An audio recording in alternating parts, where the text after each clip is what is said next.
Samantala, hindi totoo ang kumakalat na impormasyon na ipinagbabawal sa Campo Crame ang pagpasok ng mga retired officer o retired general.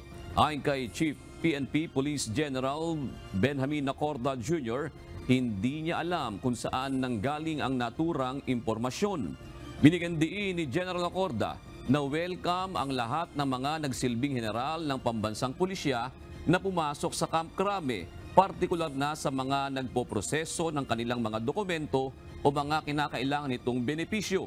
Sa huli, muling iginiit ng general na walang namumuong destabilisasyon sa kanilang hanay laban sa pamahalaang Marcos. There's no issuances on that, and there's no basis for us to prevent them from coming here. I don't know where did that came from. In the first place, there is no destabilization na kon natin, no? I don't know where that word or that rumor of destabilization came from.